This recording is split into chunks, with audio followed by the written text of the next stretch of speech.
que venía hoy.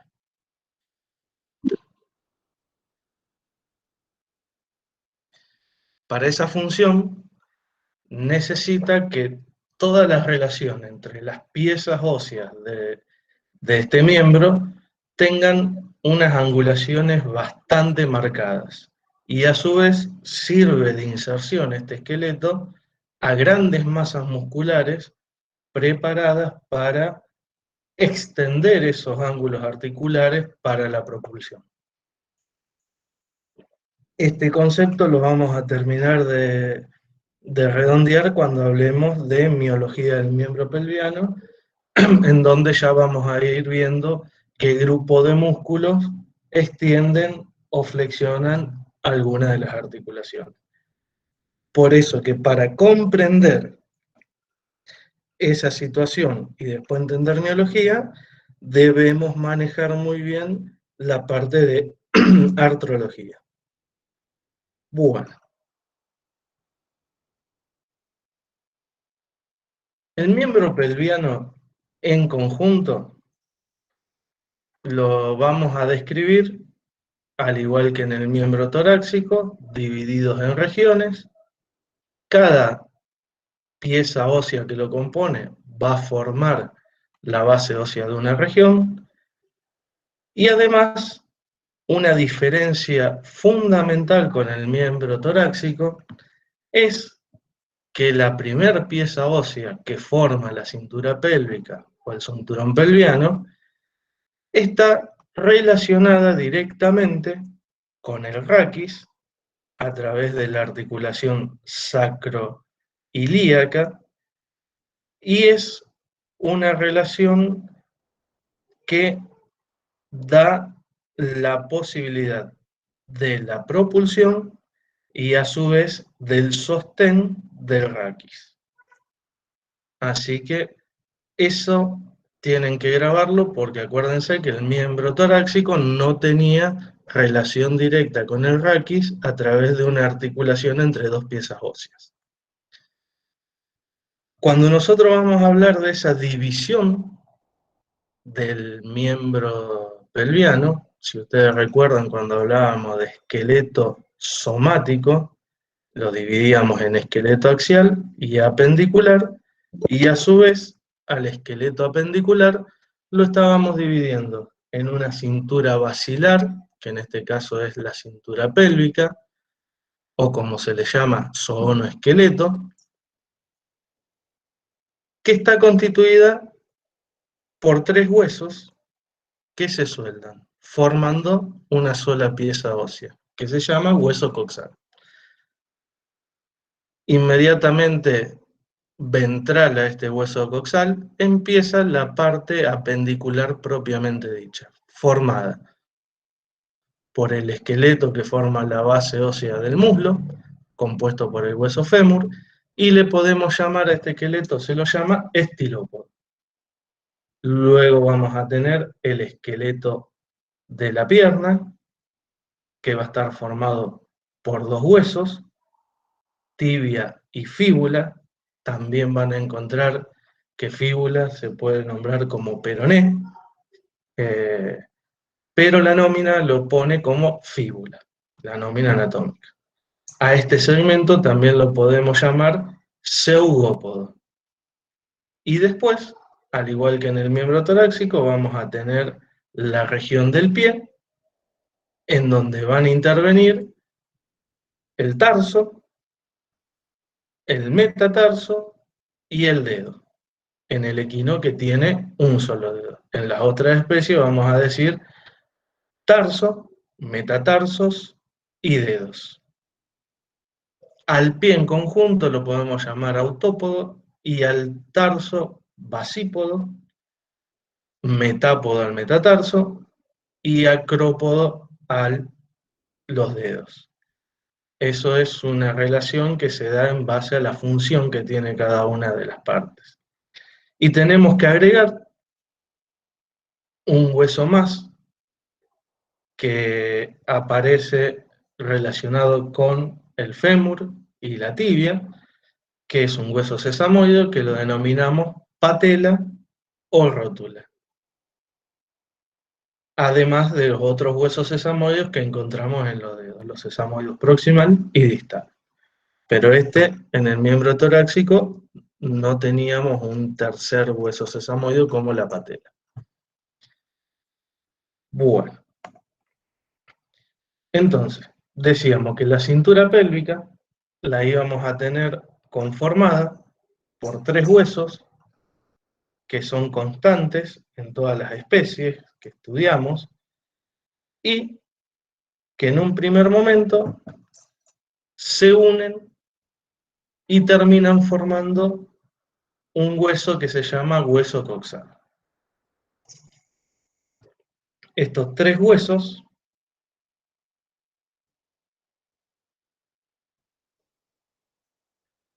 vamos a tener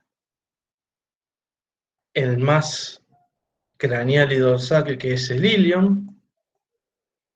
Vamos a tener uno ventral y craneal, que es el pubis. Acá tienen escritos los nombres, ilion y pubis. Y el más caudal, que es el isquion. Los tres huesos van a tener un punto de unión, que es el lugar donde se forma la articulación,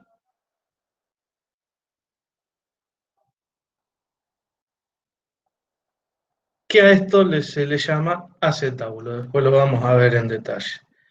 Y esta imagen es de un animal joven, donde los cartílagos de crecimiento no se han soldado todavía, entonces podemos ver bien los límites entre las tres piezas óseas, con el pubis, el isquion y el ilion. A su vez, este hueso coxal se va a relacionar con el del lado opuesto a través de una sínfisis, que después vamos a ver qué tipo de articulación es y cómo la clasificamos.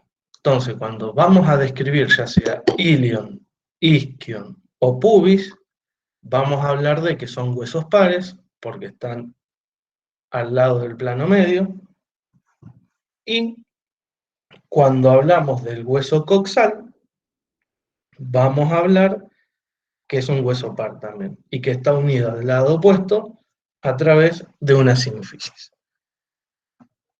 Este hueso coxal, como dijimos antes, se termina articulando con el sacro y con el hueso fémur.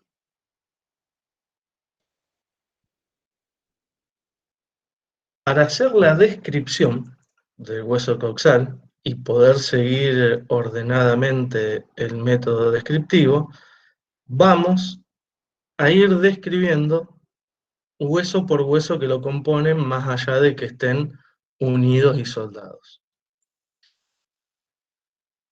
Y además, lo que vamos a tratar, que es un apartadito posterior, como pasaba en cabeza, este hueso va a tener accidentes que se forman en conjunto entre los tres huesos. Entonces, el primer hueso que vamos a describir es el hueso ilion. El hueso ilion, si nosotros lo vamos a describir como un hueso plano, par, y por supuesto que le vamos a poder dar una dirección de acuerdo a su eje mayor. Esa dirección va a ser ventrocaudal, y acá tenemos una frase que dice sagitalmente. Esa es la principal. Pero como es un hueso triangular y plano, también en el caso del equino solamente, vamos a encontrar otra dirección para nombrar, que es lateroventral. Estas dos direcciones las vamos a dar porque al hueso ilion, para describirlo, también lo vamos a dividir en dos regiones. Entonces, como es un hueso plano, vamos a tener dos superficies, una dorsal y una ventromedial. La dorsal le vamos a decir dorsolateral y a la ventromedial la vamos a llamar también sacropélvica. Como tiene dos superficies y dijimos que es de forma triangular, va a presentar tres bordes.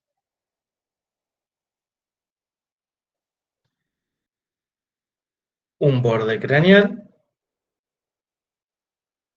un borde dorsal y un borde ventral. Si tenemos los bordes, esos bordes se van a encontrar formando tres ángulos. Un ángulo dorsal, un ángulo lateral y un ángulo caudal.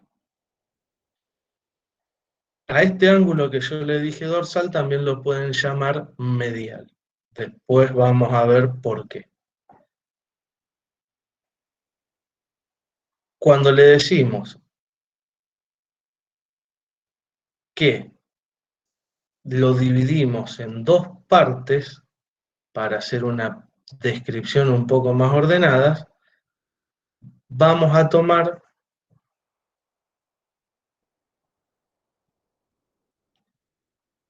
una línea y vamos a dividir al hueso ilion en un ala y un cuerpo. El ala sigue respetando la forma triangular, es la que le da la forma triangular al hueso, y el cuerpo, a su vez, va a tener también forma de prisma triangular. O sea que en ese cuerpo vamos a describir tres bordes y tres caras.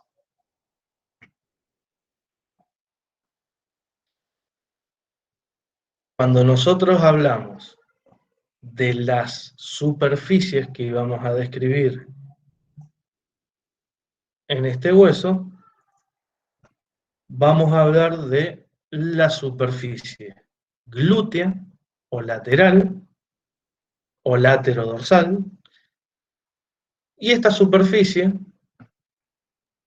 va a tener solamente un accidente para describir, que es la línea glútea. Esta línea glútea sirve de inserción a uno de los músculos glúteos. Y esta región se llama superficie glútea porque acá se originan todos los músculos glúteos que le dan la forma a la grupa del animal.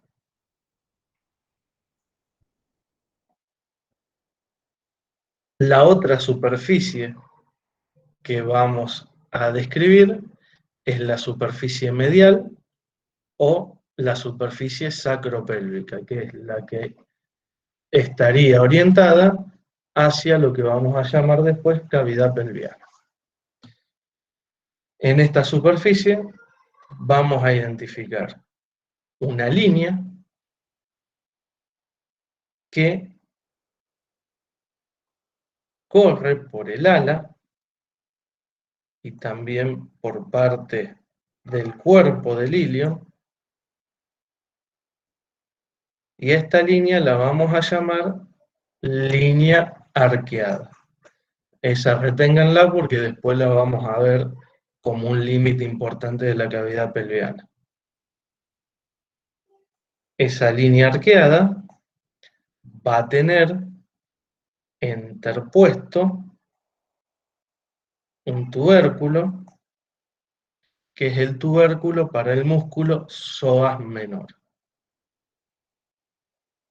Y en esta cara vamos a encontrar, vamos a pintarlo de otro color,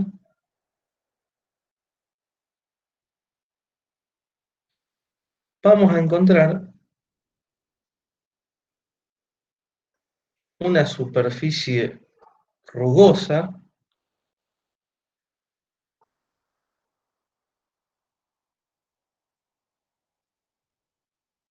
que es para articularse con el ala del sacro.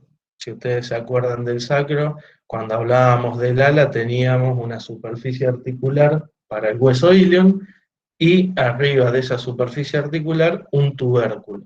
Bueno, en esta situación tenemos esta superficie rugosa articular que es para el ala del sacro y se denomina superficie auricular porque asemeja a la forma de una oreja. Inmediatamente sobre esa superficie vamos a encontrar un área rugosa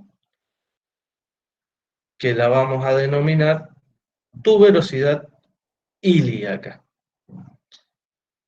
Eso es lo que vamos a describir en la superficie medial de el ala y cuerpo del ilion.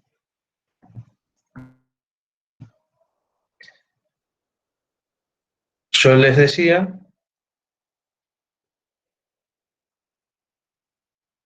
que el accidente más relevante que tenemos que marcar era esta línea arqueada que comienza desde su relación con el sacro y desciende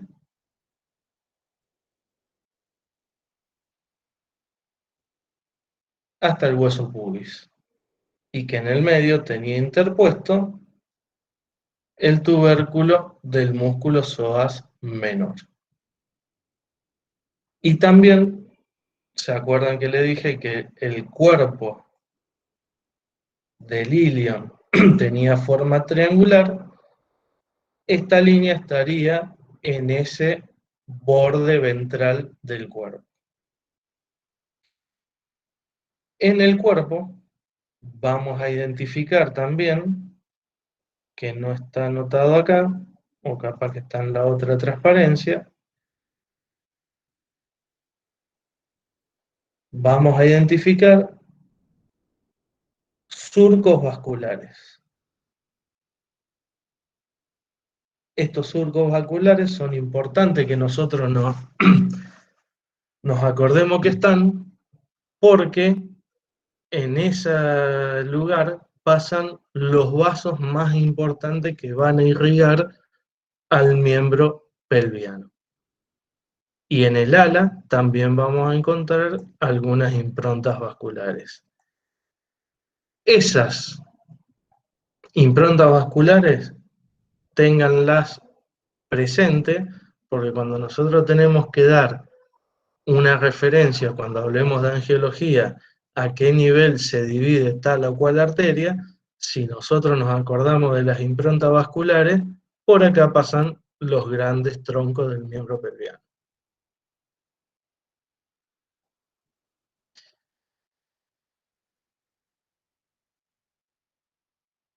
En los bordes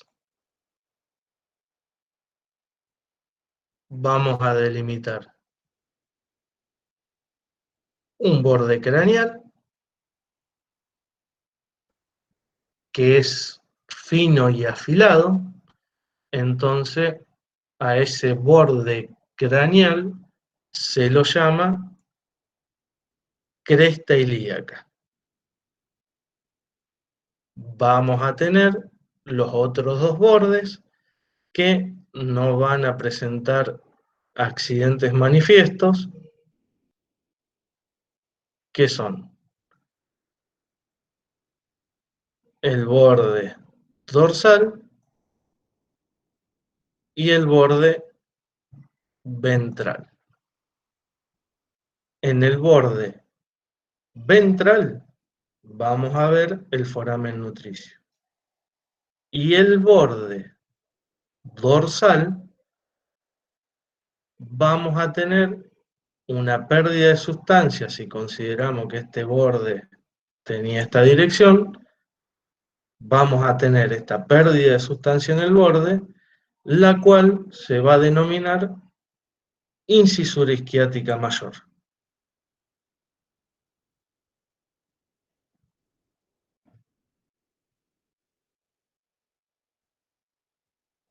Y del ala del ilion vamos a describir también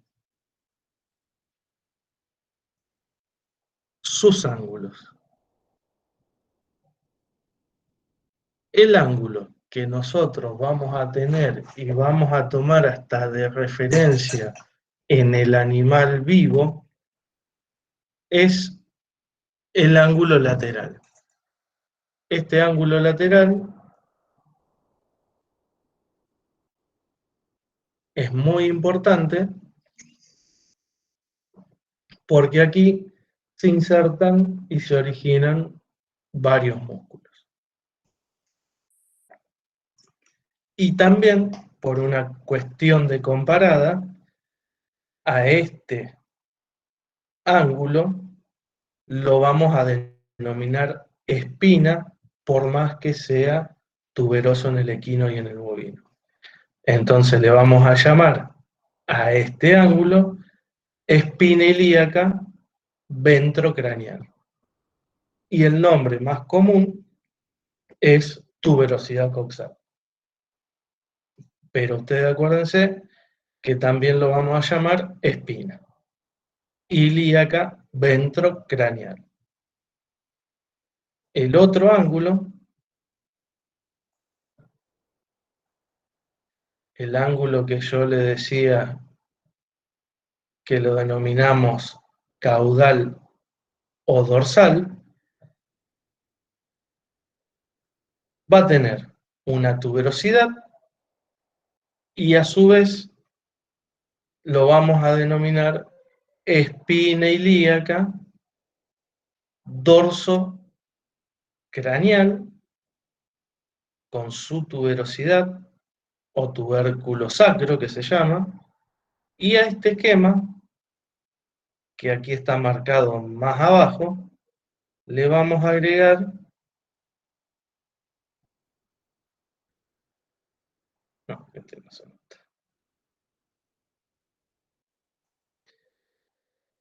esta porción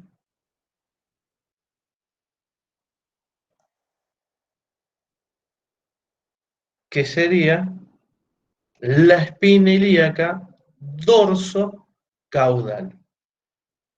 Entonces, en el ángulo vamos a encontrar tres accidentes.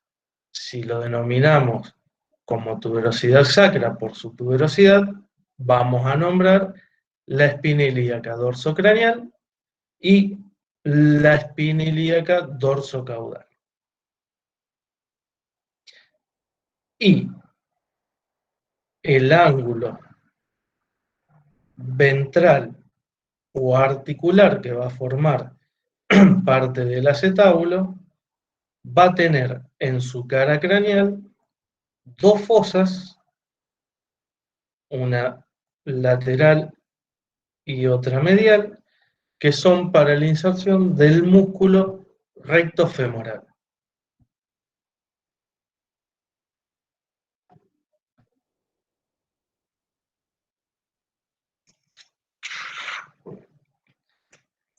Y ahora pasamos a describir los otros dos huesos, que son los que formarían el piso de la cavidad pelviana. Vamos a empezar a describir el más caudal, que es el hueso isquion, es un hueso par, y va a tener forma cuadrilátera. Quiere decir que también es un hueso plano. Si tiene forma cuadrilátera, vamos a tener que describir 4 bordes, 2 superficies y 4 ángulos.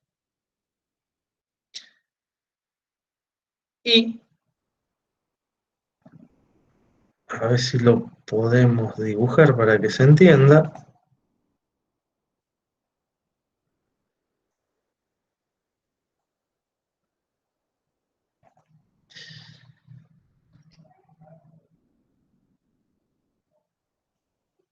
Vamos a tener un borde craneal que va a formar parte de este accidente en común que forman los tres huesos, que se llama foramen obturador.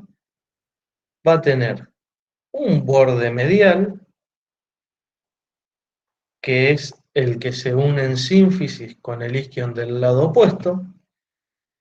Va a tener un borde lateral,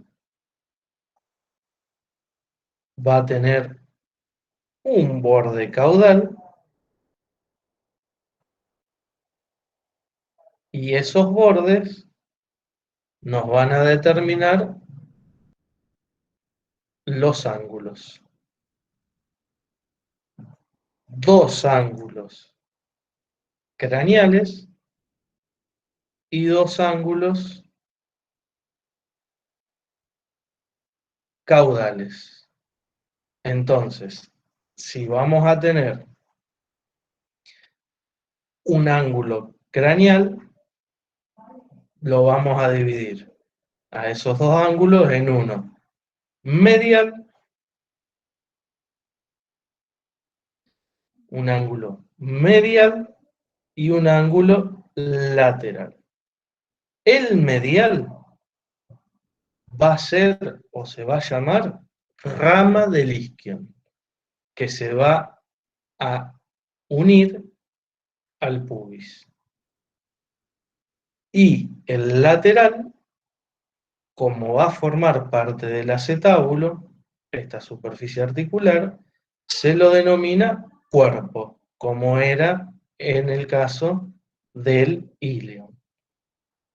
Y después, los otros dos ángulos, que son los caudales, vamos a tener uno medial, que lo vamos a llamar vértice del arco isquiático, que después vamos a ver cuando veamos dos ilion uno al lado del otro cómo se forma, y el otro ángulo, caudolateral, va a presentar una tuberosidad bastante desarrollada que se denomina tubérculo isquiático o tuberosidad isquiática.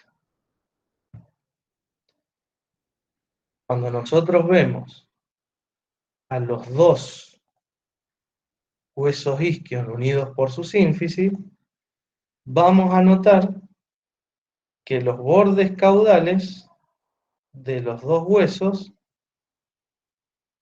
se continúan formando un arco o arcada que se denomina arco isquiático. Y ese arco isquiático, entre los dos ángulos caudales, forma un vértice que se denomina vértice del arco isquiático. Con respecto a la superficie dorsal y ventral, lo que vamos a decir que la superficie dorsal, no es la que estamos viendo acá, es lisa porque forma el piso de la cavidad pelviana y es el canal del parto, como lo era la superficie ventral del hueso sacro. Y la superficie ventral presenta algunas rugosidades en su cara para la inserción de músculos. Para que se note un poquito, todo esto, hablando de un solo hueso isquion, sería la superficie ventral, en donde vamos a tener algunas inserciones musculares, por eso que es levemente rugosa. La superficie dorsal es lisa. En esta imagen vemos esta superficie dorsal totalmente lisa en el esquema y levemente cóncava. y el borde lateral, a ver si tengo el borde lateral,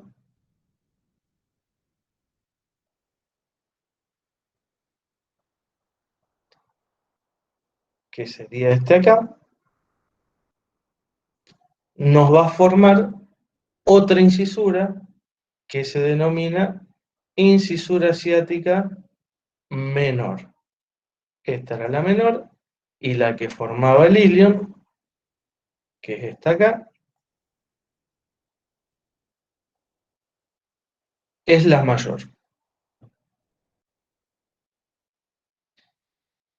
Si lo vemos de lateral,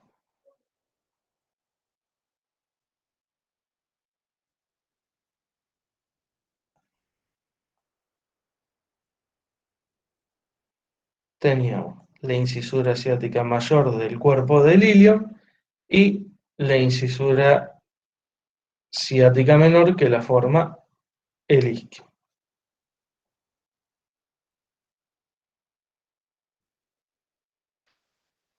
Y el tercer hueso, que nos termina de integrar al hueso coxal, se denomina pubis. Es mucho más chico que los otros dos que estuvimos describiendo, forma la parte craneal del piso de la pelvis, es un hueso par, y a su vez lo seguimos describiendo como hueso plano, y si le damos una dirección, vamos a decir que es transversal horizontalmente. Acá tenemos la sínfisis, y vamos a decir que este hueso pubis tiene una dirección transversal y horizontal. Horizontal, ¿por qué? Porque está formando el piso.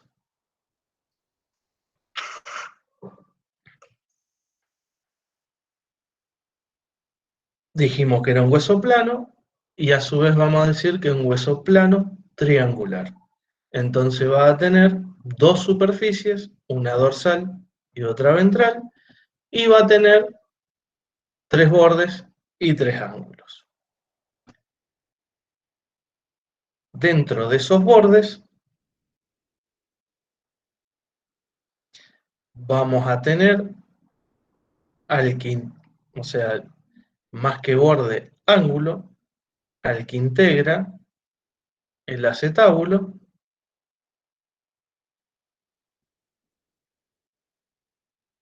y ese se va a denominar cuerpo del pubis.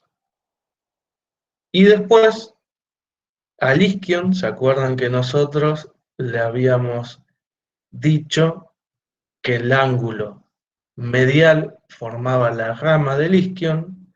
Bueno, el del pubis también lo vamos a denominar rama del pubis. Y va a tener una caudal y otra craneal. Una para el isquion y otra para el hueso homónimo del lado contralateral. Con las dos ramas se unen sínfisis para continuar la sínfisis pelviana que venía formando el isquion con su borde medial. Como particularidades exteriores, a ver si me deja borrar.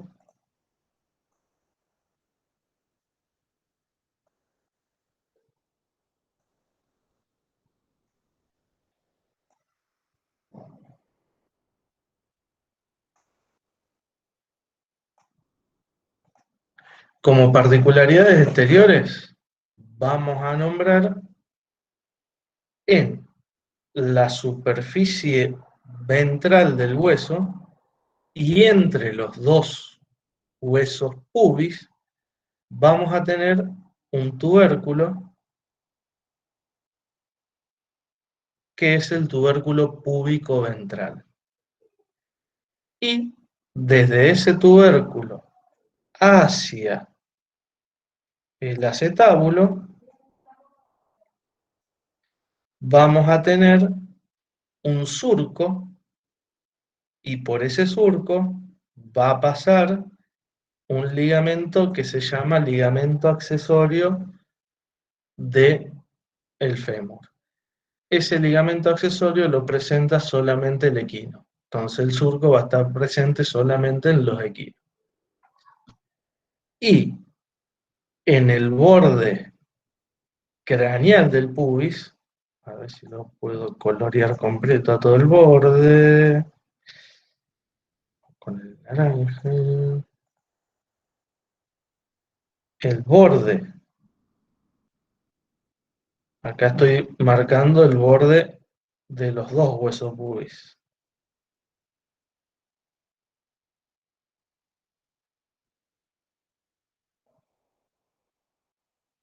Este es el borde craneal y acá lo tendríamos representado acá. Ahí marco uno solo. En el borde craneal vamos a encontrar dos eminencias. Una bien tuberosa, que es esta acá, y le vamos un dibujito arriba.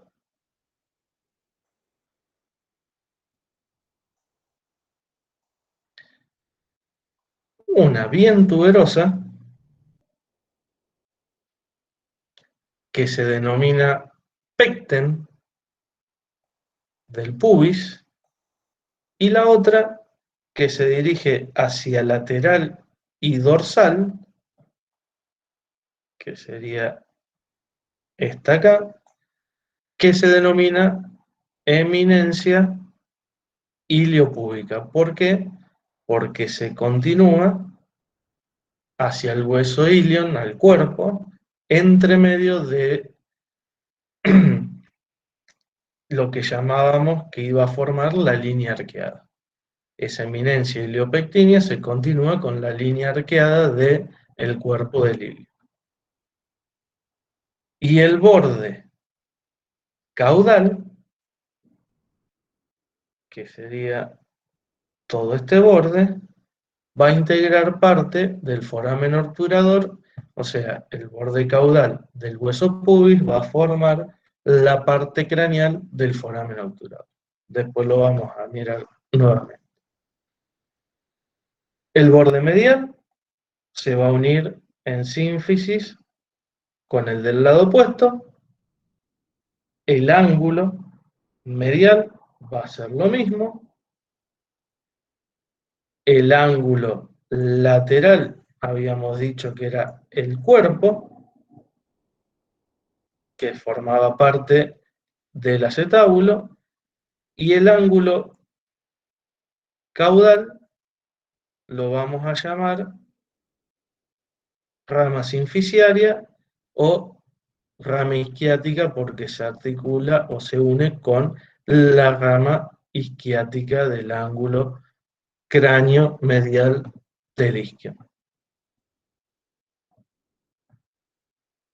De los accidentes en comunes que yo le había charlado al principio, vamos a tener tres: el foramen obturador, el acetábulo y la espina isquiática. En una vista ventral, o sea, desde ventral, el acetábulo es el lugar donde confluyen los cuerpos de los tres huesos, del isquion, del ilion y del pubis. En la parte cráneo lateral la conforma el ilion, en la parte cráneo medial la conforma el pubis y la parte caudal la conforma el isquion. Ahora, este acetábulo va a presentar accidentes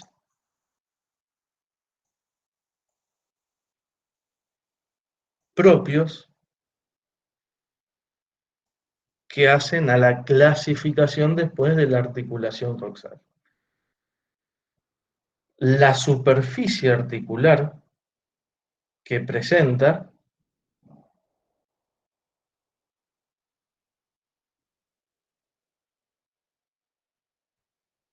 que es para una articulación sinovial, por lo tanto es lisa, esta superficie articular tiene forma, como habíamos dicho, del auricular del ilion, también tiene una forma de oreja si uno lo quiere hacer o de un poroto. ¿Qué quiere decir esto? Que en una región de esta superficie hay una incisura acetabular, que la vamos a pintar de otro color. Vamos a tener una incisura acetabular, que quiere decir que esto perdió la forma de circunferencia y se le generó una muesca. A todo el conjunto lo vamos a denominar fosa acetabular.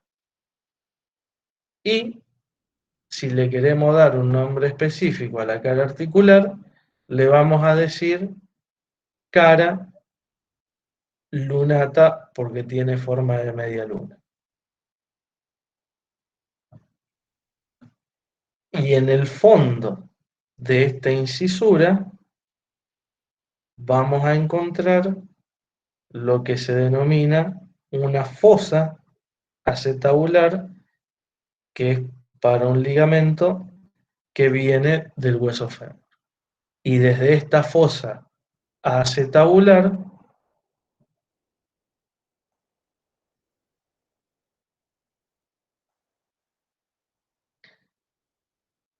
se proyecta hacia el pecten del pubis y por el surco que habíamos nombrado antes, el ligamento accesorio.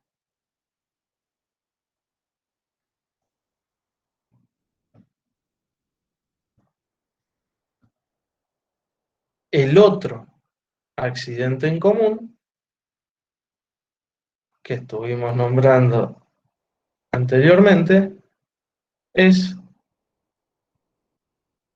este agujero bastante notorio que se denomina foramen obturador. Y este foramen obturador, como era el foramen rasgado, le vamos a dar bordes. Esos bordes vamos a tener uno dorsal, uno medial, uno lateral y uno caudal. El borde craneal está formado por el borde caudal del hueso pubis.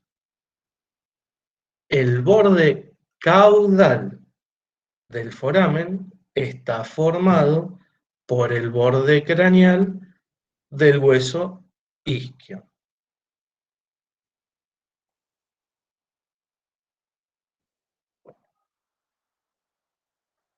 Entonces tendríamos el borde craneal,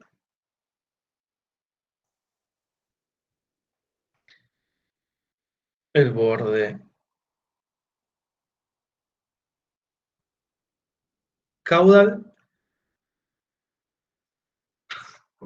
y nos quedan los bordes lateral y medial. El lateral lo forma la rama del isquion y el medial lo estarían delimitando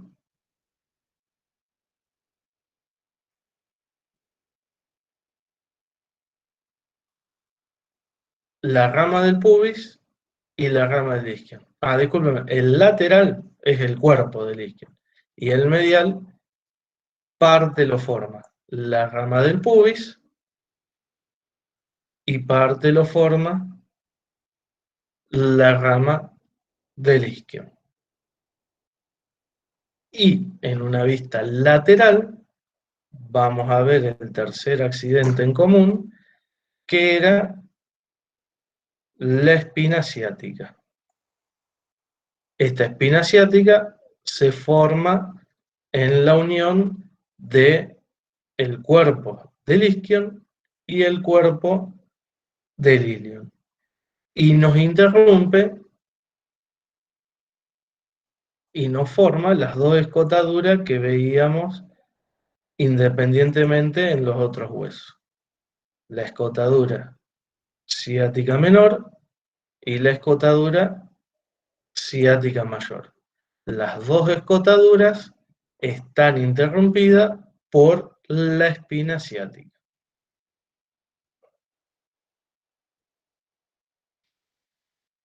Y yo le decía que, de acuerdo a la especie, sobre todo en los carnívoros, iba a variar la forma del hueso coxal.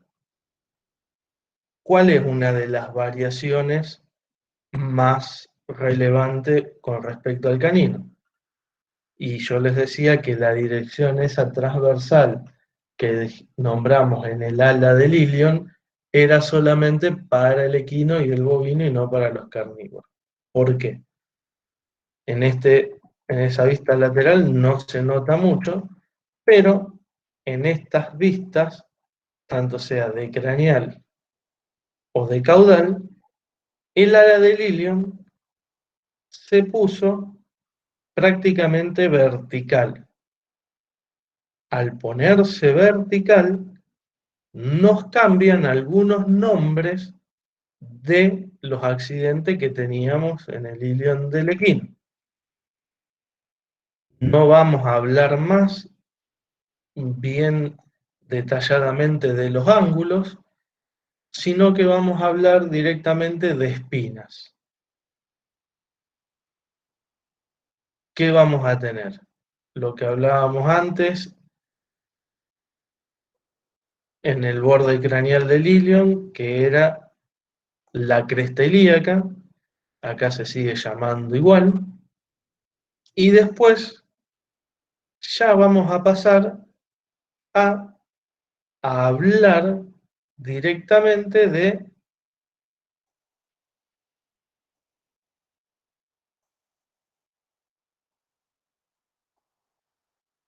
una espina ilíaca ventrocraneal.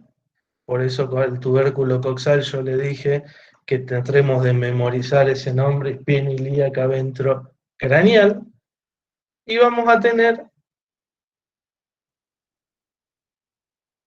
la espina ilíaca dorsocraneal, porque va a estar apuntando hacia craneal, y esa espina se nos va a dividir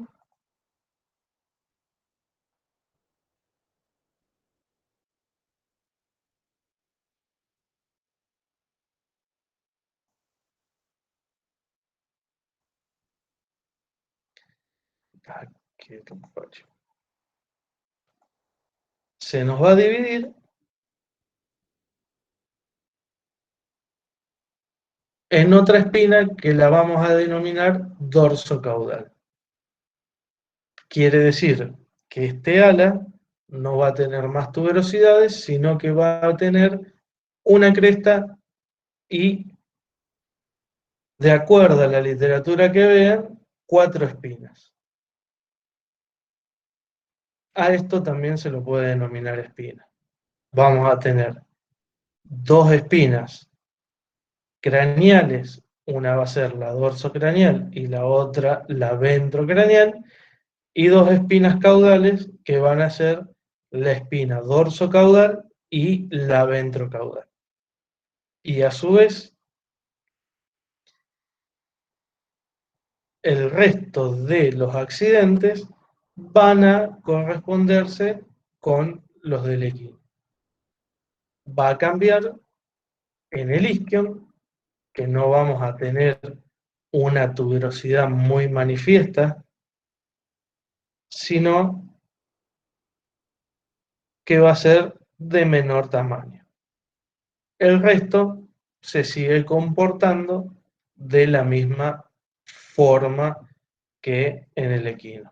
Va a tener arco isquiático, va a tener las dos incisuras, la incisura ciática mayor, la incisura ciática menor, interrumpida por la espina ciática, va a tener la superficie articular para el hueso sacro y va a tener la línea arqueada, se va a mantener todas las particularidades exteriores que venimos viendo.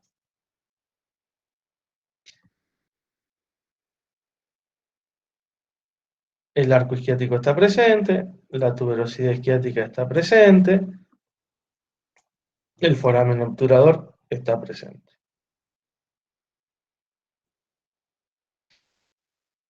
Y en el caso del rumiante, del bovino, vamos a encontrar que una diferencia fundamental para cuando ustedes estén en el museo y vayan a buscar un hueso coxal y saber si es de bovino o equino, es mirar la tuberosidad isquiática.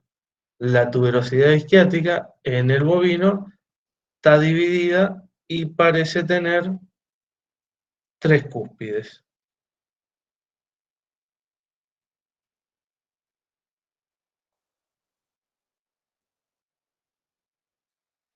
Cuando en el equino es una sola tuberosidad. Eso está muy marcado y es muy manifiesto. Y con respecto a otra diferencia que se puede encontrar es que el piso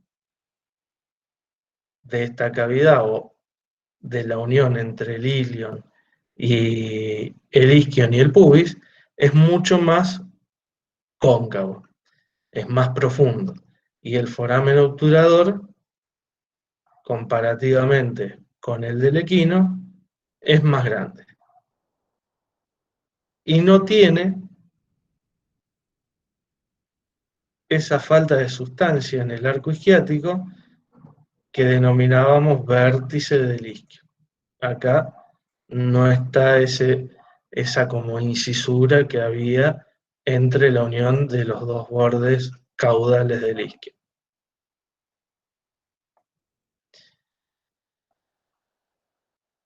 Y ahora vamos a pasar a un tema que sigue siendo del hueso coxal, pero vamos a delimitar lo que llamamos nosotros en anatomía pelvis ósea. ¿Por qué es importante delimitar y conocer la pelvis ósea? Porque a esta pelvis ósea también se la denomina canal duro del parto. Entonces, cuando hablamos después en obstetricia, ya sea de equino, bovino o carnino, vamos a hablar de un canal duro del parto y un canal blando del parto. Nosotros en esta instancia vamos a hablar del canal duro, o sea, la pelvis ósea.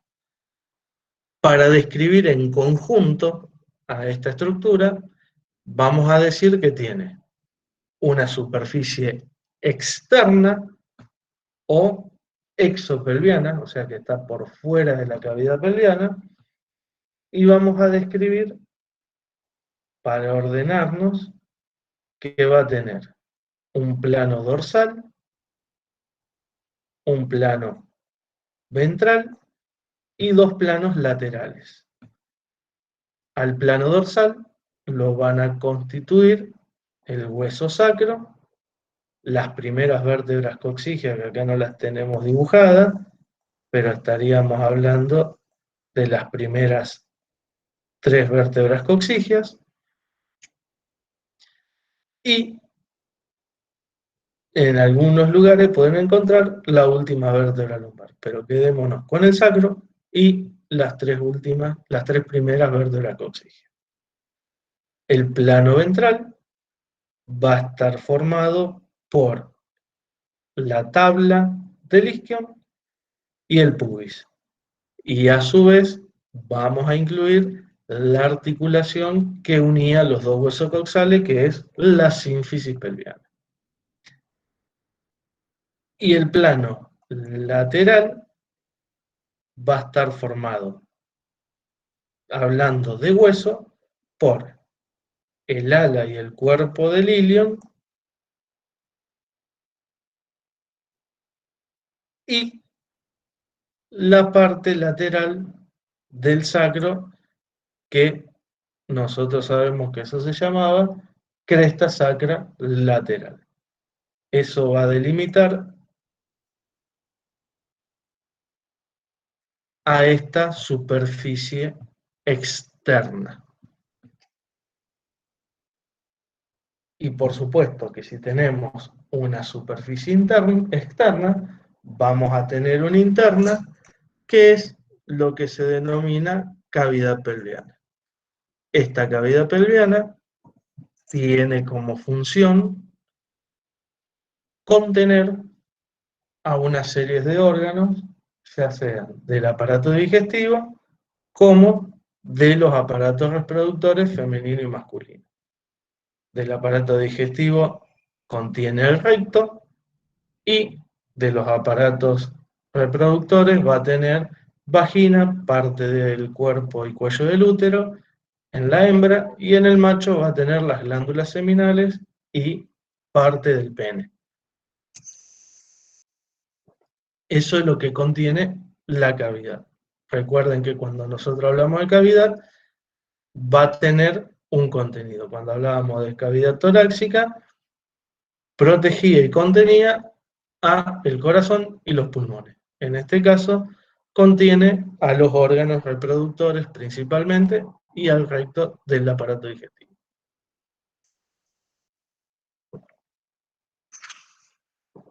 Ahora, otra función principal de esta cavidad pelviana es ser el canal del parto.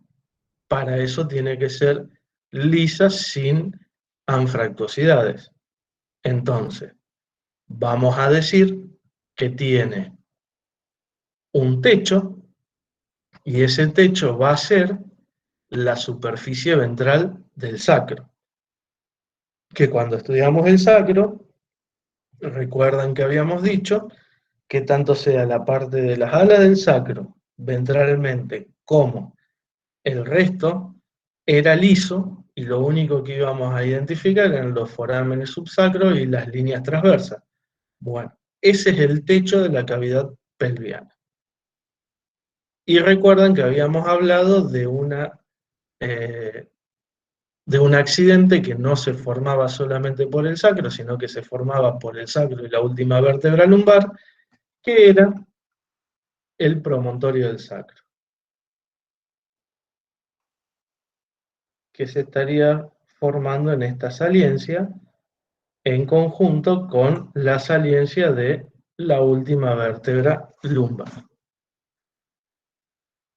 Eso es lo que nos estaría formando el techo. Parte de las alas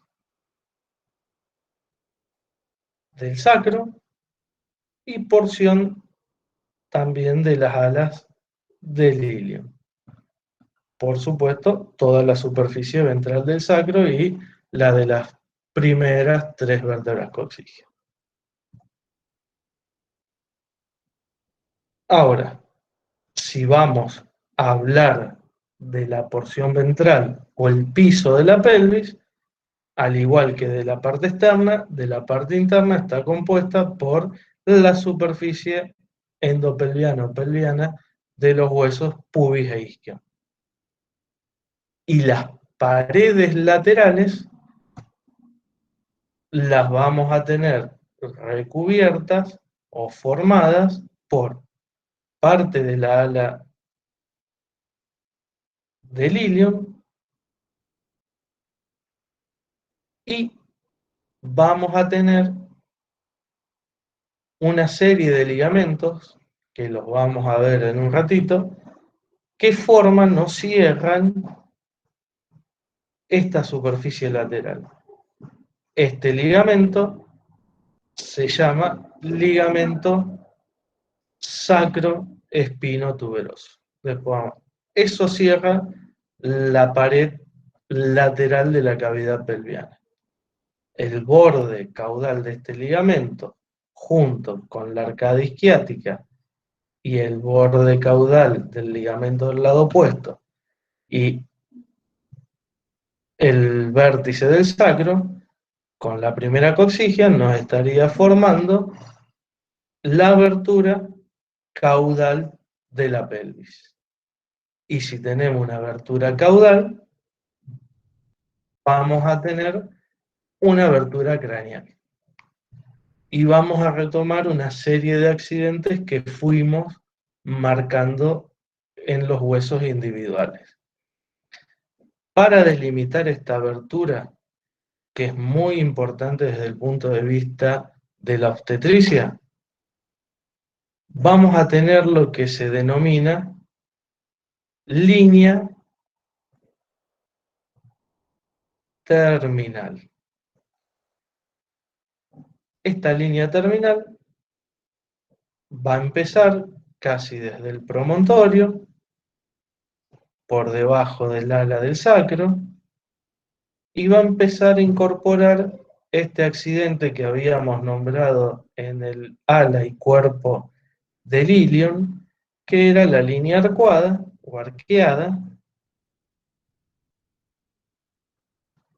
pasa por, o está interrumpida por la tuberosidad del músculo psoas menor, y cuando llega al hueso pubis, incorpora las eminencias iliospectíneas y al pecten del pubis, terminando en la sínfisis pubiana. Esta línea la denominamos línea terminal, que junto con la línea terminal del lado opuesto nos va a formar la abertura craneal de la pelvis y es el límite entre la cavidad pelviana y la cavidad abdominal. Entonces, cuando ustedes se encuentren en anatomía 2, más específicamente, o cuando vean músculos abdominales y hablemos de cavidad abdominal y pidamos los límites de la abertura caudal de la cavidad abdominal, tenemos que hablar de la línea terminal, o las líneas terminales que forman esta abertura craneal de la pelvis y caudal de la cavidad pelviana.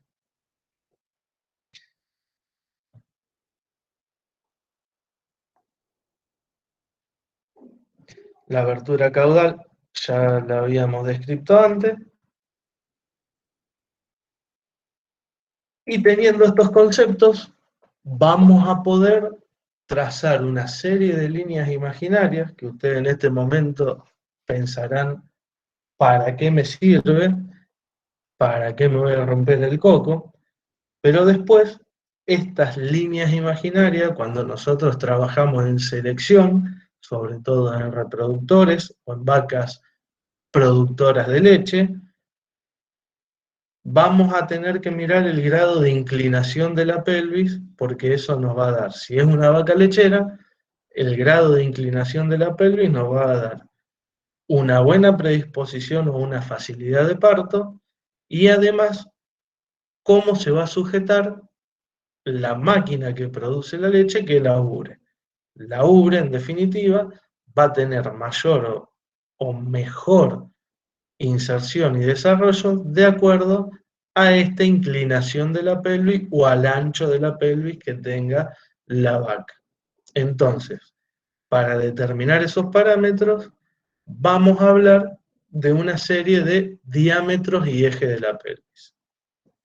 Los diámetros son líneas imaginarias que vamos a trazar uniendo algunos de estos accidentes que estuvimos nombrando recién. Nos vamos a encontrar con un diámetro conjugado, con un diámetro vertical y un diámetro transverso. Esos son los principales. A estos diámetros se le pueden agregar algunos diámetros secundarios, pero nos vamos a quedar con esto. Diámetro conjugado, vertical y diámetro transverso. Y el eje de la pelvis va a ser una línea imaginaria que va a ir del centro de la abertura craneal a el centro de la abertura caudal. Si nosotros trazamos esa línea y la ponemos con respecto a los ángulos de la pelvis normal, nos va a dar un ángulo de inclinación de esa pelvis. Que después cuando vean obstetricia, esos ángulos son importantes para poder prevenir problemas de parto, sobre todo en los caballos y en los bovinos. Ahora, para tomar los diámetros, vamos a usar la abertura de la pelvis. Entonces, para tomar el diámetro conjugado,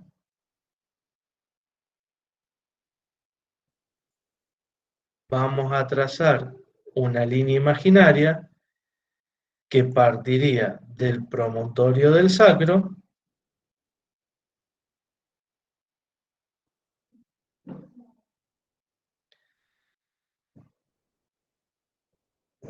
al extremo craneal del pubis, justo donde se une el sínfisis con el del lado opuesto. Si la hacemos en esta pelvis que estaría en lateral, imaginariamente estaríamos uniendo, vamos a poner rojo, el pecten o ese borde craneal del pubis con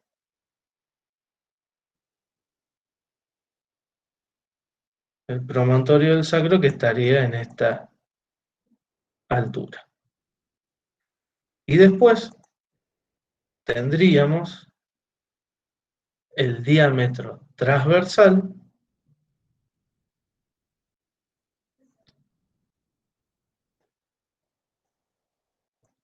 que ese diámetro transversal lo estaríamos tomando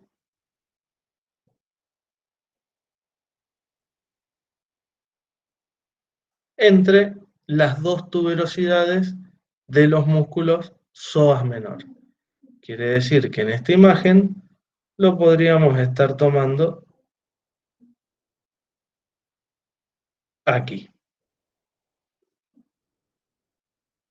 Esos son los dos diámetros principales.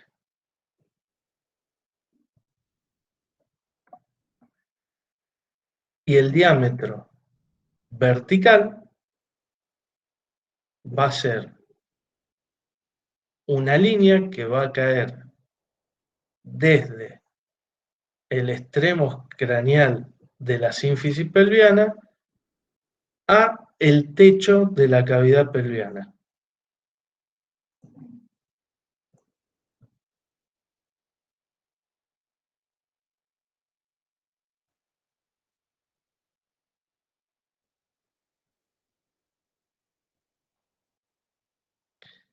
Del extremo craneal de la sínfisis, una línea bien perpendicular al techo de la cavidad pelviana. Entonces, entre el diámetro conjugado y el diámetro vertical, se nos genera un ángulo. Este ángulo es el que nos está dando el grado de inclinación de la pelvis. Todo esto es basado en líneas imaginarias que se complementan con otras medidas para determinar el ángulo de la pelvis o la apertura de la pelvis.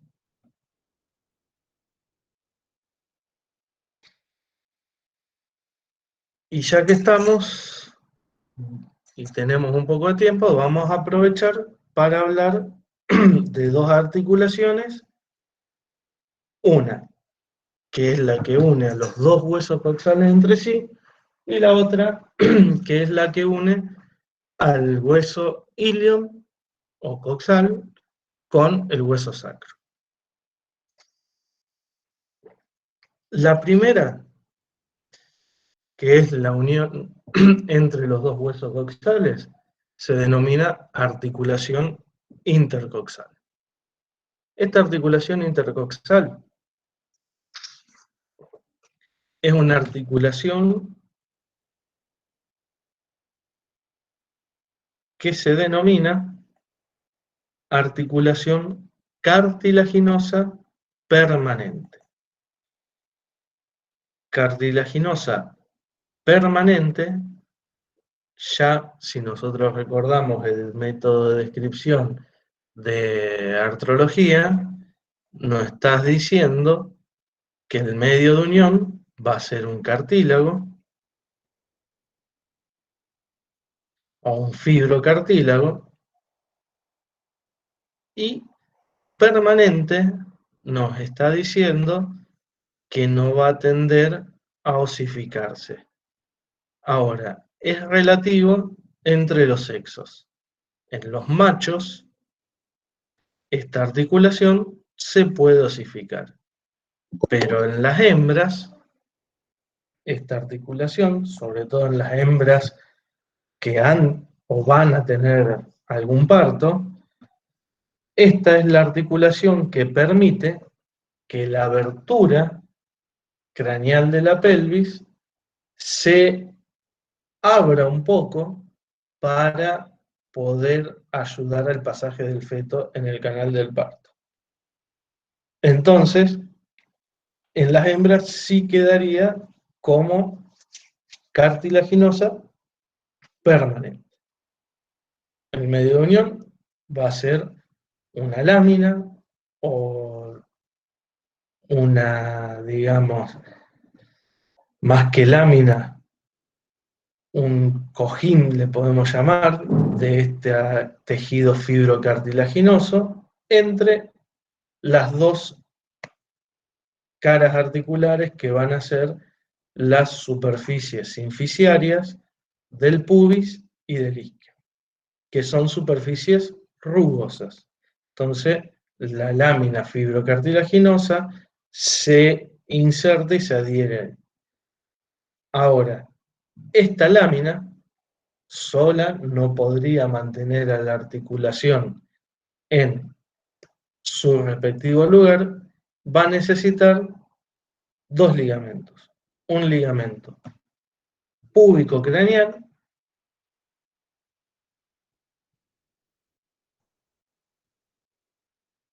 que va a unir el borde craneal del pubis y las eminencias iliopectíneas, y un ligamento caudal o del arco isquiático que va a estar recubriendo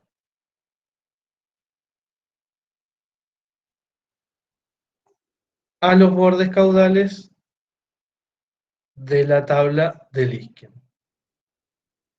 ¿Qué movimientos permite? Casi nulos. Solamente en el momento del parto, esa leve apertura de la abertura craneal de la pelvis. Si no, no tiene movimientos.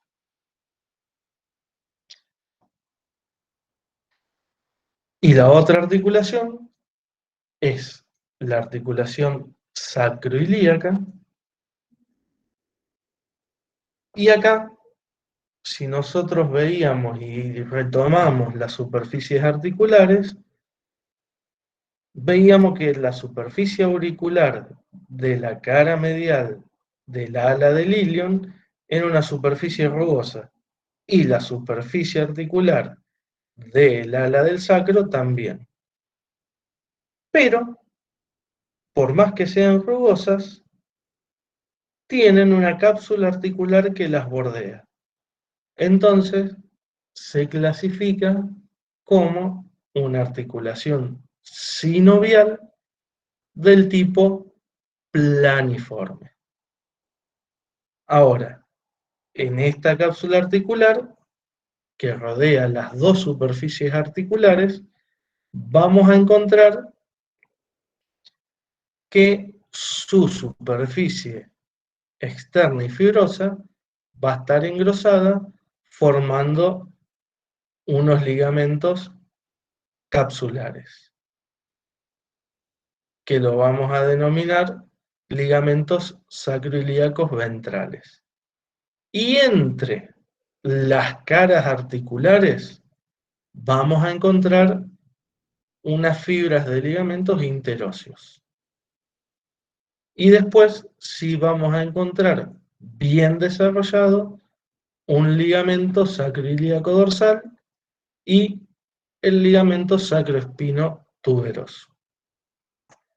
Ahora, cuando hablamos de este ligamento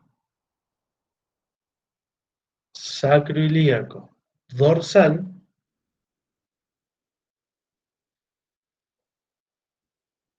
vamos a tener que describir dos porciones. Una porción funicular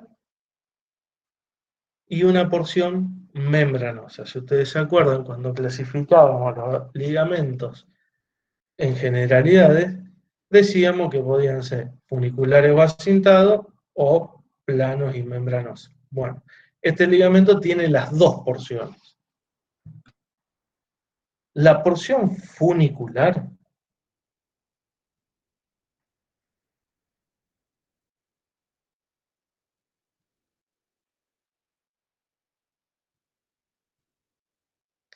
se estaría originando en este ángulo caudal del ilion, en la tuberosidad sacra, y se inserta en todos los procesos espinosos del hueso sacro, que ustedes se acuerdan que le llamábamos cresta sacra media. Entonces, si vamos a decir el origen de inserción de este ligamento, porción funicular del ligamento sacroiliaco dorsal, vamos a decir que va del tubérculo sacro del eh, ángulo caudal del ilion a la línea o cresta sacra media. Esa es la porción funicular. La porción membranosa se va a originar en la cresta ilíaca dorsocaudal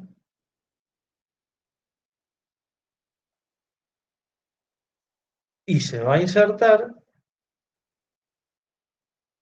en el borde lateral del sacro o cresta sacra lateral,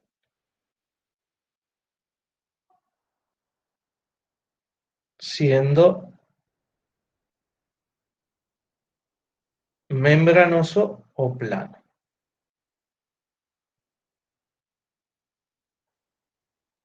Esta sería la porción membranosa del ligamento sacroilíaco dorsal. Y después, el otro ligamento que tenemos que describir es el ligamento sacroespinotuberoso. Como origen, le vamos a poner la cresta sacra lateral. Y se llama sacroespinotuberoso por su origen en el sacro, su inserción en la espina ciática y en el tubérculo isquiático. Entonces va a ser sacro, espino, tuberoso. Ahora, este ligamento que es membranoso nos va a delimitar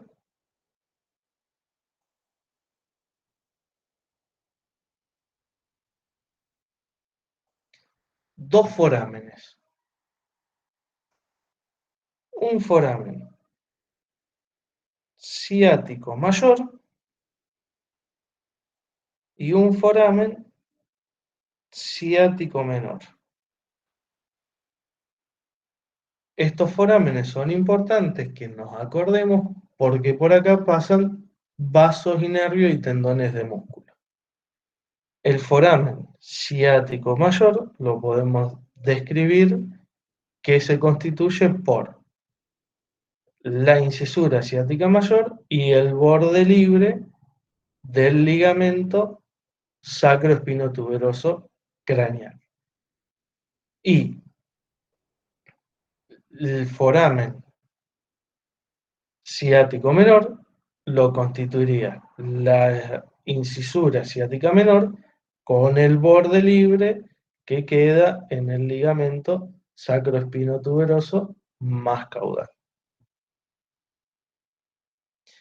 ¿Qué movimientos permite esta articulación sacroiliaca? Leve movimientos de desliz, nada más. Si nosotros observamos desde una vista ventral,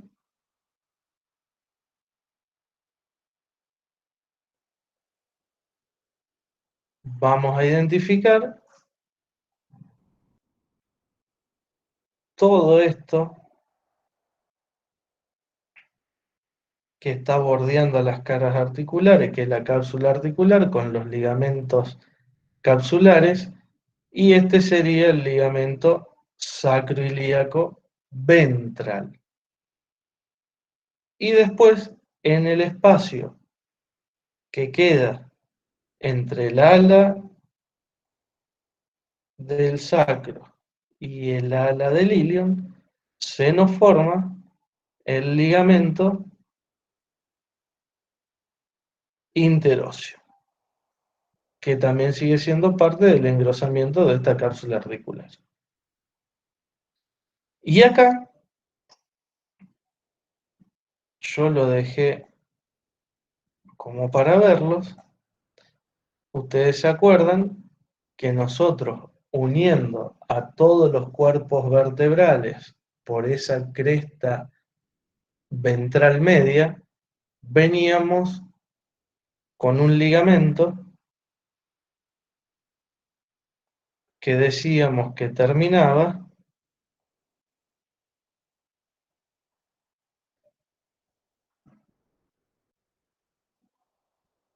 en las primeras vértebras sacras. Este ligamento sería el ligamento longitudinal ventral, que venía uniendo a todos los cuerpos vertebrales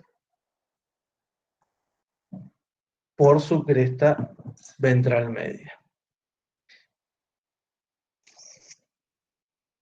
Y una estructura que nombré antes, que era el ligamento púbico craneal, también la podemos tener presente aquí.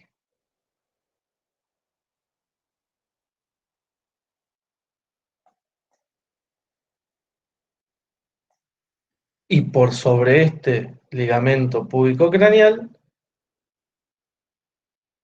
esto es un tendón, vamos a ponerlo de otro color. Esto es un tendón de inserción de un músculo abdominal, que se llama tendón prepúbico, que lo vamos a ver con más detalle en miología. Y si vamos a hablar de la articulación sacroiliaca del canino, vamos a seguir teniendo los ligamentos, esto es una vista ventral, el ligamento sacroiliaco ventral, vamos a seguir teniendo un ligamento sacroiliaco dorsal, pero ya no va a tener las dos porciones como en el equino y en el bovino, sino que va a unir esa espina que habíamos nombrado dorso caudal, ilíaca dorso caudal, con el ala del sacro. Y el ligamento sacroilíaco ventral va a unir la espina ilíaca ventrocranial con el ala del sacro. Y después, en esta no se aprecia bien, ahora cuando veamos la de lateral lo vamos a ver, en vez de un ligamento sacroespino tuberoso, los carnívoros van a tener un ligamento sacrotuberoso, que este ligamento sacrotuberoso es muy importante ya que nos sirve de referencia para una práctica quirúrgica que es muy frecuente y sobre todo en los perros machos. Este ligamento sacrotuberoso viene desde el borde de la última vértebra sacra, que en los carnívoros era la tercera, puede salir una pequeña lámina de la primera coxigia y en forma funicular no membranosa se va a insertar en la tuberosidad isquiática.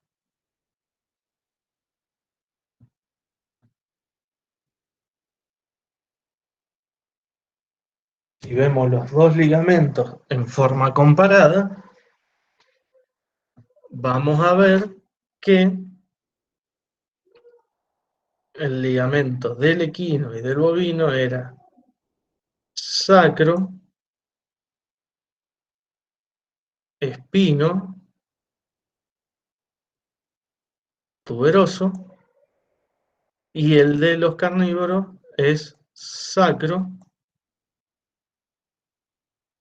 tuberoso, un solo cordón.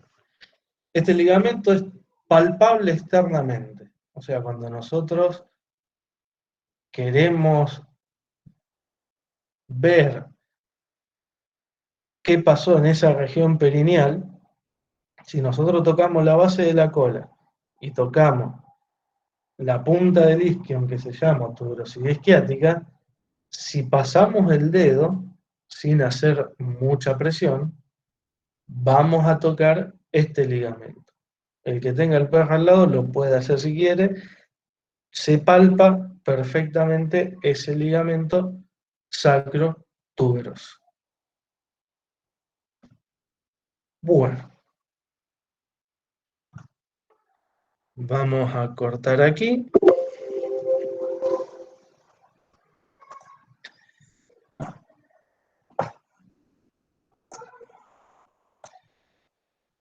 ¿Alguna duda que haya en el chat? A ver.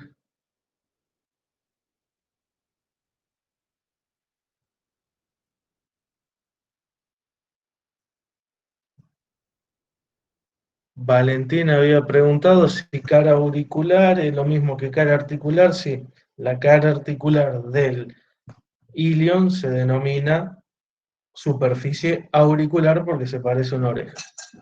Es lo mismo.